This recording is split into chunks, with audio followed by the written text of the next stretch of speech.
Guys, comfort isn't neutral. It is training you.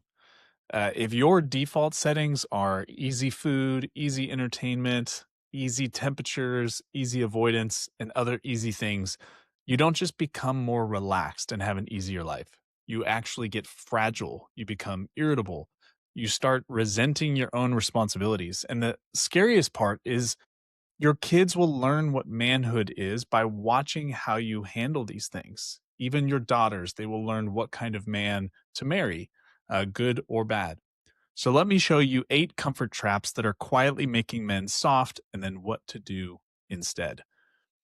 Number one, the first thing that you want to address is frictionless entertainment. Frictionless entertainment. So this could be defined as, your Netflix. This could be Instagram, Facebook, YouTube, you name it. Frictionless entertainment.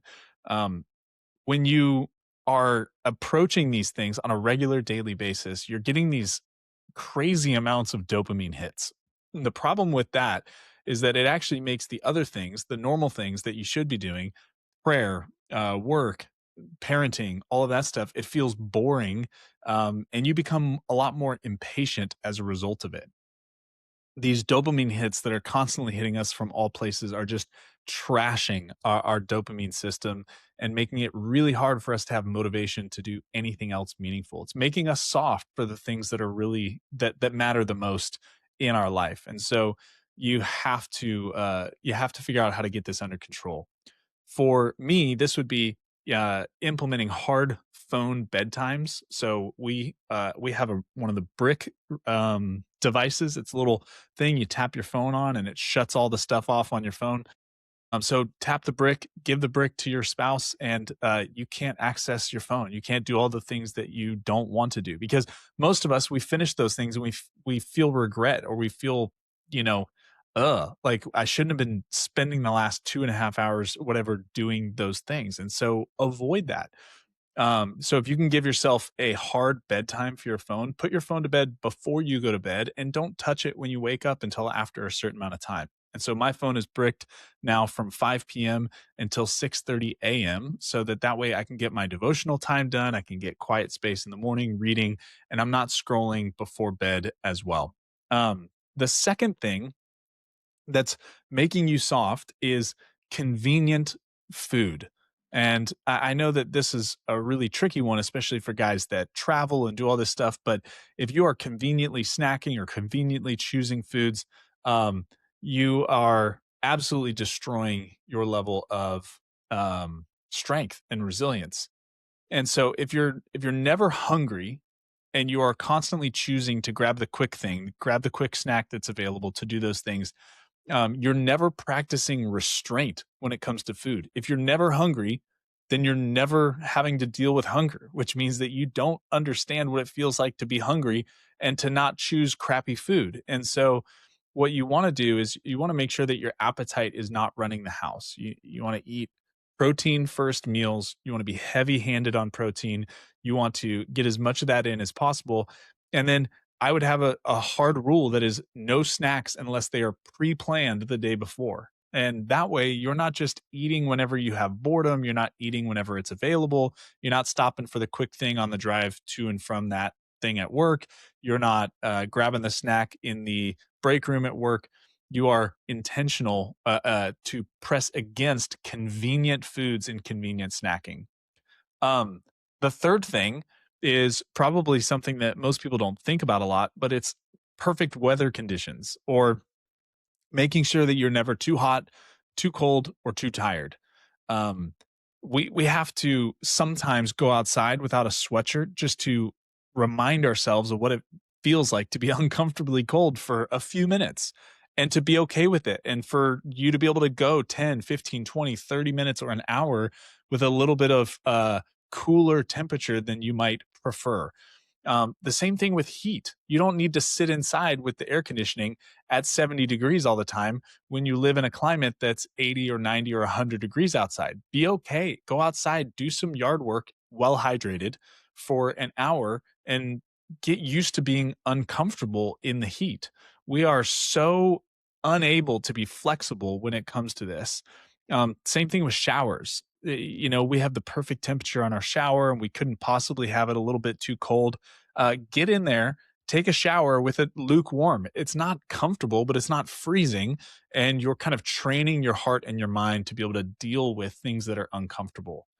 Um, the next thing that I would say is a kind of delivery culture. And this one is probably a pretty big deal.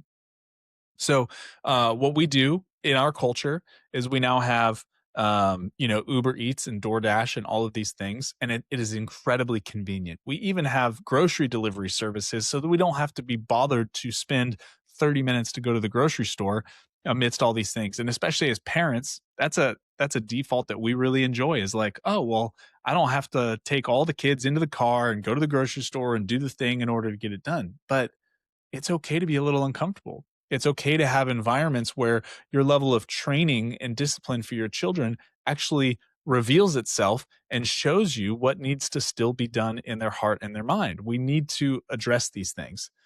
And so we need to stop with DoorDash. We need to make food. We need to cook some food. It's destroying your fitness. It's destroying your ability to have resilience. It's destroying your ability to say no. Um, DoorDash, Uber Eats, all of that is incredibly unhelpful for us in so many ways, especially um, grocery delivery services. And I'll say we've used them in the past. And I think strategic utilization of these things. We're not a family who's never done DoorDash, but do we do it every month? No. Maybe every 3 months we have something like that where food's delivered, maybe every 6 months, maybe. And so what is your default? What is your norm? And what is making your life incredibly easy in a way where you're actually diminishing your strength and your resilience as a result? And these are just sneaky ways that come in.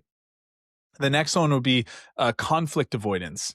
We often like to think that we're peacemakers and that that's what we're called to be in the scriptures. And so I need to make peace.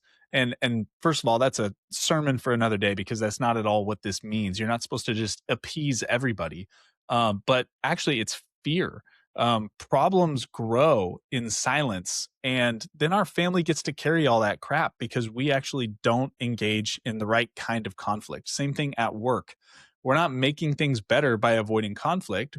We only make things better by avoiding conflict if we're really bad at doing conflict in a healthy way. If we're just bulldozers and we're mean and we're aggressive and we're jerks and we say things that we shouldn't say, then yeah, maybe you should avoid it and figure out what's going on in your heart so that you can approach it in the right way. But avoiding conflict is not a godly attribute at all. In fact, every single one of the prophets was creating conflict in accordance with speaking the truth of God. And uh, we are told in the New Testament, beware when people speak good about you because they spoke that way about the false prophets. And so we should not be avoiding conflict for the sake of avoiding conflict. One thing we need to do is just train ourselves to have a calm and yet difficult conversation at least once a week. And it's okay to kind of have some expectations and some timelines and a gentle tone and to approach it in the right way, but to do the work of going into that conversation rather than avoiding it. The next thing I would say is late night dopamine. So it's similar to just the general dopamine with our phone, but most of us are borrowing pleasure from tomorrow, because we stay up late, we're scrolling Instagram or YouTube or watching Netflix or doing those things, and we're getting these dopamine hits late at night. It's causing us to stay up later than we want, and we wake up more foggy and reactive and spiritually dull. And so instead of that, um, in addition to putting your phone to bed at a certain time, create a shutdown ritual that actually avoids all screens and have this be, I reset the house and I clean the kitchen and make sure everything's sorted. I plan the day for tomorrow.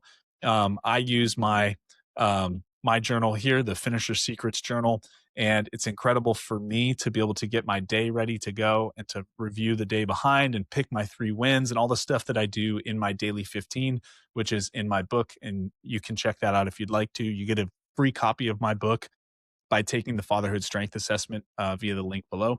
But plan your day, figure out all of that stuff, and kind of get it sorted ahead of time. You're going to wake up more refreshed, with more energy, with more focus, and more clarity, and you're going to have an incredible day. It's going to be much, much better, and you're going to be proud of yourself rather than disgusted with yourself for spending, 3 hours on your phone scrolling when you should have been sleeping. The next thing is comfort spending. Now, this looks like a lot of different things, and there's different kinds of it and different reasons why it's not good. Um, the first kind of comfort spending is like treats. So these are the little things that make me feel good, and it's 5 minutes of things here and 10 minutes of things here, and it only costs me a couple bucks, and it's not a big deal, and all of that, and that just adds up, and it's these tiny daily leaks in our money, yes, but more than that, our discipline and our self control. And so this is eroding self control because we don't have the ability to say no to these small things. And so we say yes to 100 little things throughout the day just because it's easy to say yes to and it's not that big a deal. And ultimately, we are training ourselves that we should constantly say yes to whatever impulse it is that we have. Not healthy. Don't do that. Just decide to say no to things for the sake of saying no to things because you can say no to things and it's helpful for your soul. I think that's a great way to go about this. The other thing is spending on things that you don't need. That 20 bucks for the shirt, you didn't need another shirt. Your closet's full of shirts that you don't wear.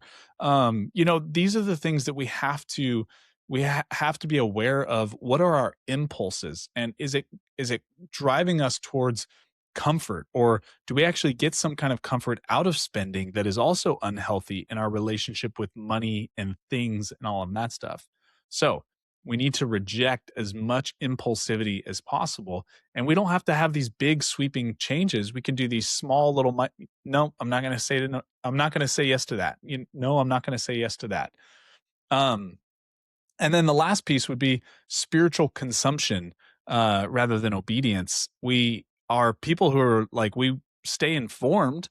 We watch lots of sermons, but they become more like entertainment. We listen to sermons, we listen to podcasts, we even go to church on Sunday, and we think of them as entertainment subconsciously. We might not consciously say that, but the problem is that we are receiving from them, we're learning from them, we're ingesting from them, but it doesn't turn into conviction and obedience.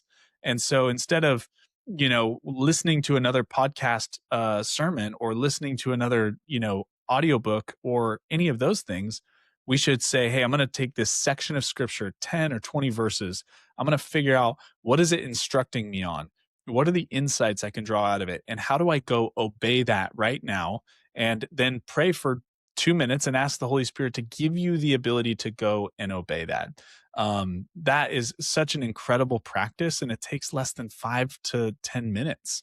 And so I would strongly suggest that one, that we would disregard this kind of consumptive nature of spiritual life and aim towards small acts of radical obedience so that we don't become soft spiritually. We become resilient spiritually because we're taking these things and we have the compound interest of obedience and intentionality over time.